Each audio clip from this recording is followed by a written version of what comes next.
Après la ville de Bonn en Allemagne où il a participé à la 23e conférence des Nations Unies sur les changements climatiques, Michel Innocent-Péa s'est de nouveau fait entendre à l'Institut des technologies de l'énergie de Londres. L'auteur de Vision verte de Denis Sassou Nguesso a su justifier sa présence. Je suis venu participer à cette grande conférence internationale sur le réchauffement climatique. C'est parce que j'ai décidé de faire le marketing climatique et écologique d'un homme d'État. J'ai cité son Excellence Denis Sassou Nguesso et qui ne cesse de faire un travail remarquable au profit de notre planète afin d'éviter à l'humanité un génocide climatique.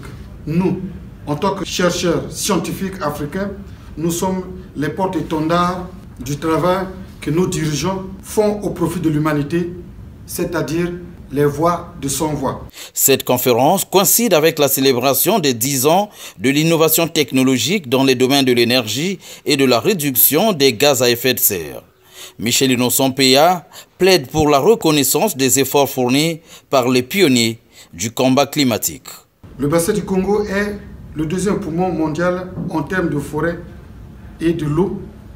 Il est concevable à travers le monde que lorsqu'on parle du réchauffement climatique, que l'on ne parle pas de ceux qui se battent, ceux qui se plient en quatre, ceux qui se cassent les têtes, ceux qui se divisent en mille.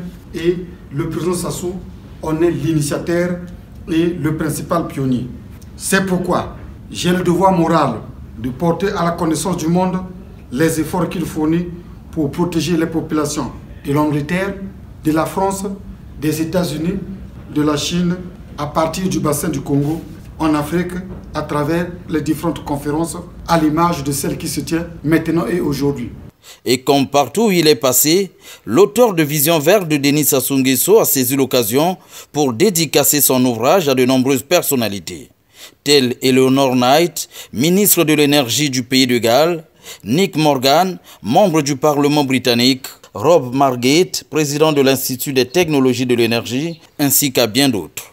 En marge de cette conférence sur le réchauffement climatique, l'auteur de Vision verte de Denis Sassou Nguesso a échangé avec Libby Ferguson, directrice des relations avec les gouvernements des États et les ONG de l'Organisation mondiale sur le climat.